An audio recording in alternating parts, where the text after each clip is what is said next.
എരുതിയിൽ വീണാലും അവിടെ ഞാൻ ഏകനല്ല. എരുതിയിൽ വീണാലും അവിടെ ഞാൻ ഏകനല്ല. വീഴുന്നത് തീയിലല്ല, എൻ യേശുവിൻ കരങ്ങളിലാ. വീഴുന്നത് തീയിലല്ല, എൻ യേശുവിൻ കരങ്ങളിലാ.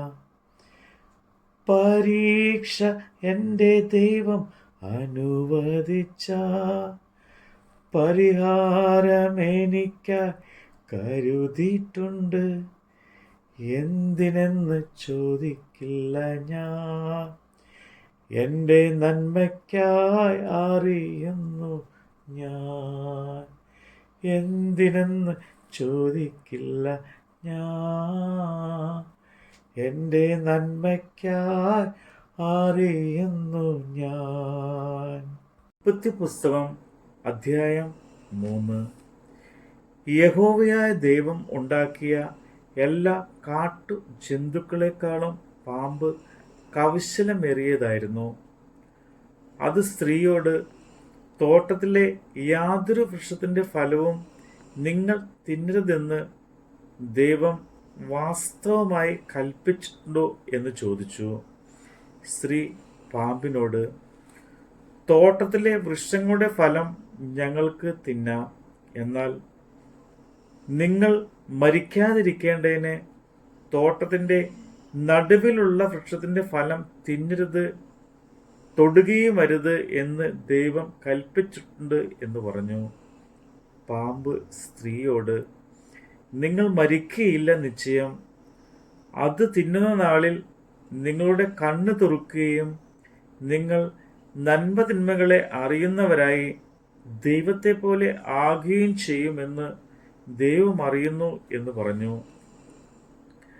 ആ വൃക്ഷഫലം തിന്നാൽ നല്ലതും കാണുവാൻ ഭംഗിയുള്ളതും ജ്ഞാനം പ്രാപിപ്പാൻ കാമ്യവും എന്നു സ്ത്രീ കണ്ടു. ഫലം പറിച്ചു തിന്നു. ഭർത്താവിനും കൊടുത്തു, അവനും തിന്നു. ഉടനെ ഇരുവരുടെയും കണ്ണ് തുറന്നു, ഞങ്ങൾ നഗ്നരെന്ന് അറിഞ്ഞു. അത്തിയില കൂട്ടി തുന്നി അവർക്ക് അരയാട ഉണ്ടാക്കി, തങ്ങൾക്ക് അരയാട ഉണ്ടാക്കി.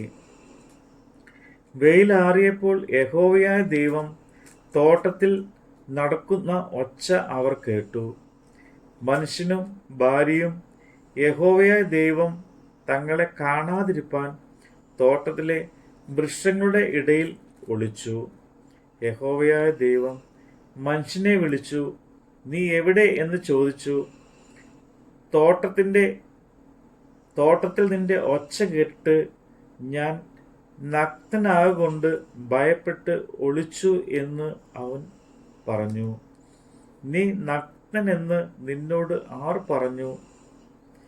തിന്നരുതെന്ന് ഞാൻ നിന്നോട് കൽപ്പിച്ച വൃക്ഷഫലം നീ തിന്നുവോ എന്ന് അവൻ ചോദിച്ചു. അതിന് മനുഷ്യൻ, എന്നോട് കൂടെ ഇരിപ്പാൻ നീ തന്നിട്ടുള്ള സ്ത്രീ വൃക്ഷഫലം തന്നു, ഞാൻ തിന്നുകയും ചെയ്തു എന്ന് പറഞ്ഞു. യഹോവയായ ദൈവം സ്ത്രീയോട്, നീ ഈ ചെയ്തത് എന്ത് എന്ന് ചോദിച്ചതിന്, പാമ്പ് എന്നെ വഞ്ചിച്ചു, ഞാൻ തിന്നുപോയി എന്ന് സ്ത്രീ പറഞ്ഞു. യഹോവയായ ദൈവം പാമ്പിനോട് കൽപ്പിച്ചത്, നീ ഇത് ചെയ്തതുകൊണ്ട് എല്ലാ കന്നുകാലികളിലും എല്ലാ കാട്ടുമൃഗങ്ങളും വെച്ച് നീ ശപിക്കപ്പെട്ടിരിക്കുന്നു. നീ ഉരസ് കൊണ്ട് ഗമിച്ച് നിന്റെ ആയുഷ്കാലമൊക്കെയും പൊടി തിന്നും. ഞാൻ നിനക്കും സ്ത്രീക്കും നിന്റെ സന്തതിക്കും അവളുടെ സന്തതിക്കും തമ്മിൽ ശത്രുത്വം ഉണ്ടാക്കും. അവൻ നിന്റെ തല തകർക്കും, നീ അവൻ്റെ കുതിക്കാൽ തകർക്കും. സ്ത്രീയോട് കൽപ്പിച്ചത്, ഞാൻ നിനക്ക് കഷ്ടവും ഗർഭധാരണവും ഏറ്റവും വർദ്ധിപ്പിക്കും. നീ വേദനയോടെ മക്കളെ പ്രസവിക്കും. നിന്റെ ആഗ്രഹം നിന്റെ ഭർത്താവിനോട് ആകും, അവൻ നിന്നെ ഭരിക്കും. മനുഷ്യനോട് കൽപ്പിച്ചതോ, നീ നിന്റെ ഭാര്യയുടെ വാക്ക് അനുസരിക്കുകയും തിന്നരുതെന്ന് ഞാൻ കൽപ്പിച്ച വൃക്ഷഫലം തിന്നുകയും ചെയ്തുകൊണ്ട് നിന്റെ നിമിത്തം ഭൂമി ശപിക്കപ്പെട്ടിരിക്കുന്നു. നിന്റെ ആയുഷ്കാലമൊക്കെയും നീ കഷ്ടതയോടെ അതിൽ നിന്ന് അഹോവൃത്തി കഴിക്കും. മുള്ളും പാറക്കാരയും നിനക്ക് അതിൽ നിന്ന് മുളയ്ക്കും. വയലിലെ സസ്യവും നിനക്ക് ആഹാരമാകും. നിലത്ത് നിന്ന് നിന്നെ എടുത്തിരിക്കുന്നു, അതിനാൽ തിരികെ ചേരുവോളം മുഖത്തെ വീർപ്പോടുകൂടെ നീ ഉപജീവനം കഴിക്കും. നീ പൊടിയിൽ തിരികെ ചേരും. നീ പൊടിയാകുന്നു, പൊടിയിൽ തിരികെ ചേരും. മനുഷ്യൻ തൻ്റെ ഭാര്യയ്ക്ക് ഹവ്വ എന്ന് പേരിട്ടു. അവൾ ജീവനുള്ളവർക്ക് എല്ലാം മാതാവല്ലോ. യഹോവയായ ദൈവം ആദാമിനും അവൻ്റെ ഭാര്യയ്ക്കും തോൽ കൊണ്ട് ഉടുപ്പ് ഉണ്ടാക്കി അവരെ ഉടുപ്പിച്ചു.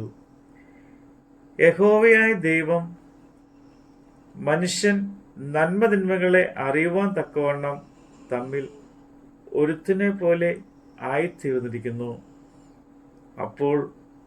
ഇപ്പോൾ അവൻ കൈ നീട്ടി ജീവവൃക്ഷത്തിന്റെ ഫലം കൂടെ പറിച്ചു തിന്ന് എന്നേക്കും ജീവിപ്പാൻ സംഗതി വരരുത് എന്ന് കൽപ്പിച്ചു.